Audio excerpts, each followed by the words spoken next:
Muy buenas tardes para todos, Dios los bendiga. Hoy venimos a hablarles un poco sobre la lingüística textual.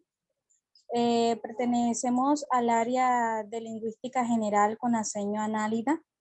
Nuestros integrantes están formados por los siguientes integrantes. Momento. Coley González, Kelly Juliet, Sala Yepe Jessica, Cibaja Pérez Angélica María, Viloria Fernández José María.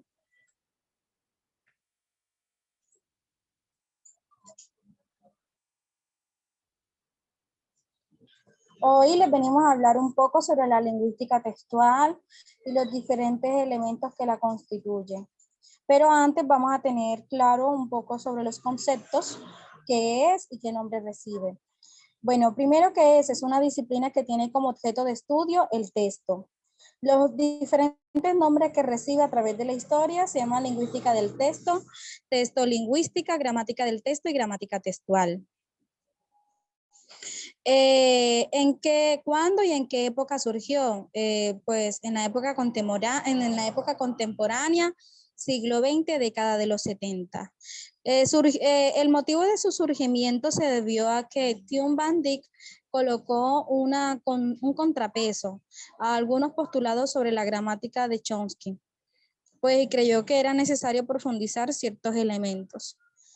Nuestro compañero José nos va a hablar un poco sobre la vida de este gran personaje y grandes aspectos que debemos de tener en cuenta. Muy buenas tardes. Les voy a hablar sobre un poco de la biografía de Thom Andries van Dyck. Nació el 7 de mayo de 1943 en Noordwijk, en una ciudad en la provincia holandesa del sur de Holanda, Países Bajos. Preparación académica. Estudió las lenguas francesas y literaturas en la Universidad Libre de Ámsterdam. Se enfatizó en la teoría de la literatura en la Facultad de Letras de la Universidad de Ámsterdam, donde se doctoró en lingüística. Sus áreas de investigación en los estudios del discurso han sido la pragmática del discurso, la teoría literaria, la psicología del procesamiento del discurso, las noticias, la ideología, el discurso racista, el conocimiento, el contexto. La lingüística textual según Thom van Dyck. Van Dyck demuestra la trascendencia del modelo de teoría textual que integran el estudio del código de la lengua inmanente con la semántica, la pragmática, aplicadas a todas las formas discursivas.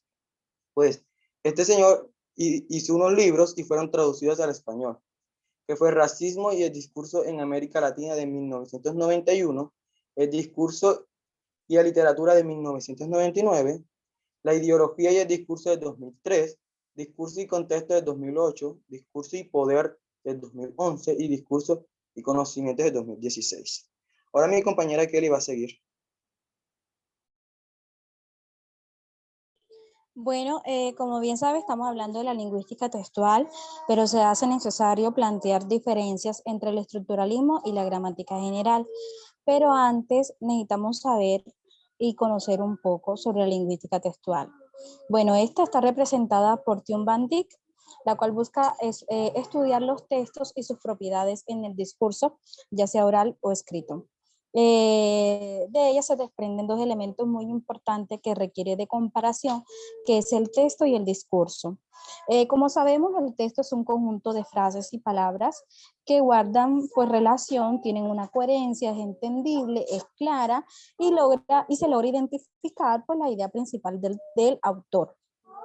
Pero Van Dyck nos dice, pues este texto requiere una estructura y está dividida por una superestructura, una macroestructura y una microestructura. En la macroestructura plantea que se evidencia el resumen del contenido global y la superestructura pues presenta la forma que adapta el discurso. Que es decir, cómo está dividido este texto, cuáles son los componentes que se tienen que tener en cuenta al momento de redactar un tipo de texto. Entre ellos podemos encontrar textos positivos, argumentativos, explicativos, descriptivos, y cada uno de ellos posee una superestructura como una introducción, desarrollo y conclusión. Más adelante estaremos hablando un poco sobre ese tema.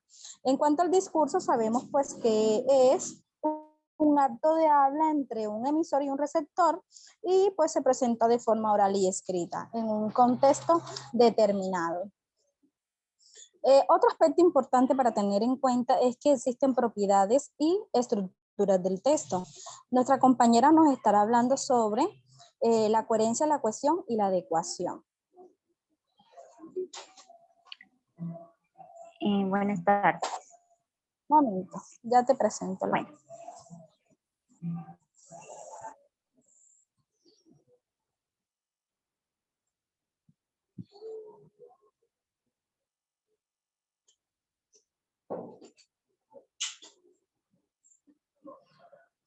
Bueno, gracias. Vamos a hablar sobre las propiedades del texto, que están estas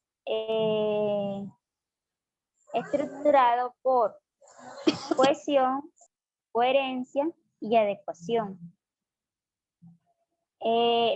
Hablemos de la cohesión.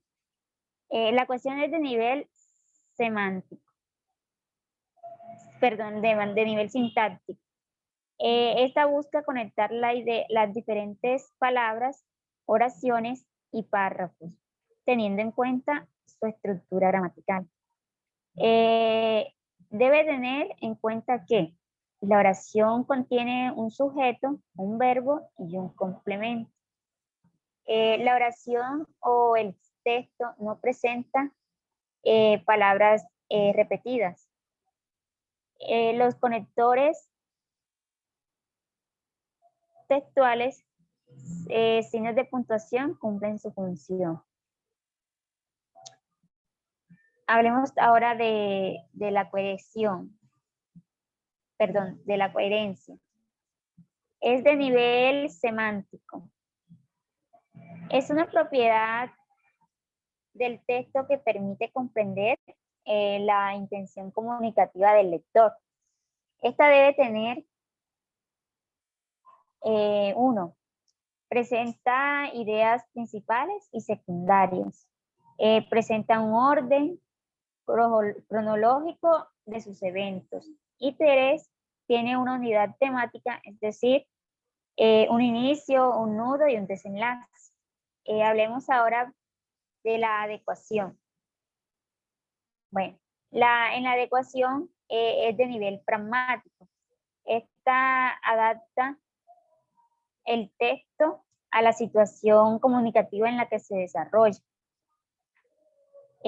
Con esto logra conseguir que el texto logre su intención comunicativa.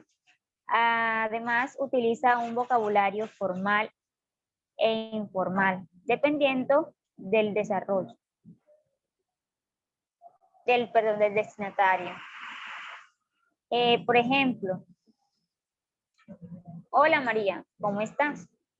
Saldré a una fiesta hoy. ¿Podrías ir conmigo? Este es un vocabulario formal. Bueno, estas tres propiedades son las que se tienen en todos los textos para que pueda ser entendible para los demás el contexto global en el que tenga significado.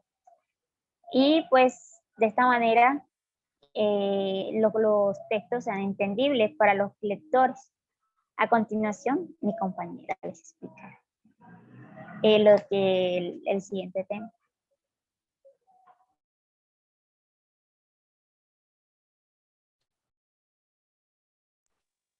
Bueno, ahora vamos a hablar un poco sobre la macro, micro y superestructura. Bueno, buenas tardes. La estructura textual, pues, esta hace referencia a las partes que componen un texto y cada una se usa para situaciones diferentes. Theo van Dijk, uno de los principales teóricos que analizó la estructura textual, de acuerdo a este pensador, en un texto es posible reconocer una microestructura que es la serie de ideas coherentes y lógicas. Una macroestructura que sintetiza el significado del texto, otorgándole sentido. Y una superestructura que está orientada al orden funcional, jerárquico y global. Superestructura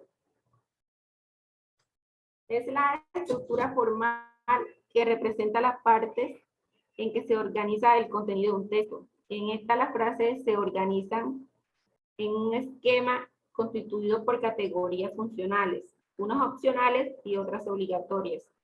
Su orden o estructura jerárquica es introducción, desarrollo y conclusión.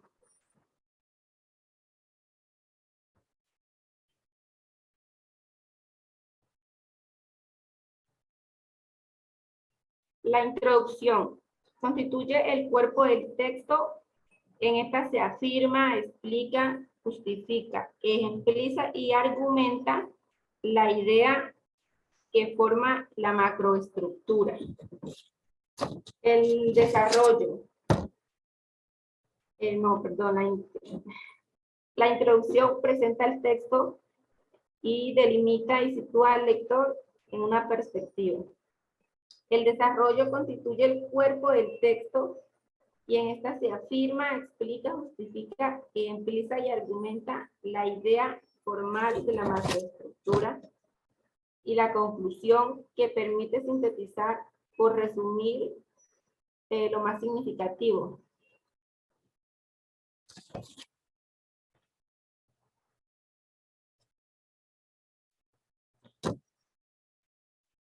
Macroestructura. Esta se refiere al contenido semántico que constituye el sentido de un texto. Se trata del tema central y está formado por un núcleo fundamental de información que convierta el discurso en una unidad comunicativa. Contiene la siguiente estructura. Posee coherencia, se evidencia la unidad temática y presenta un tema.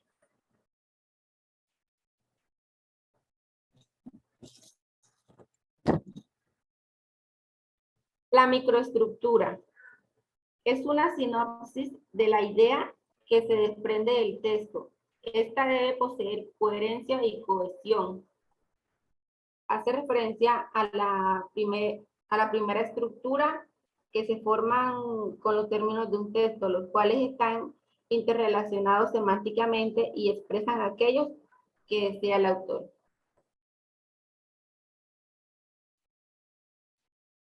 Y contiene la siguiente estructura: oración, continuidad temática, adecuación textual y relación semántica.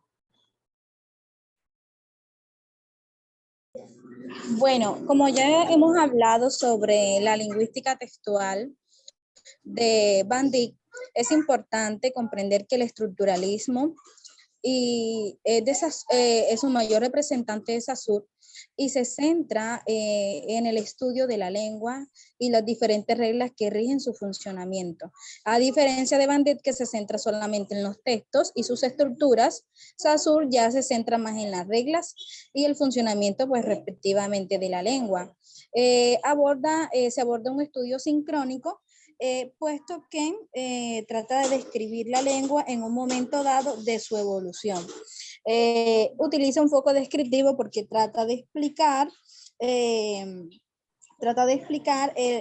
la función del sistema de la lengua en sus componentes sintácticos, semánticos y fonológicos. Utiliza un método inductivo y un elemento muy importante que tenemos que tener en cuenta sobre las diferencias de la lengua y el habla.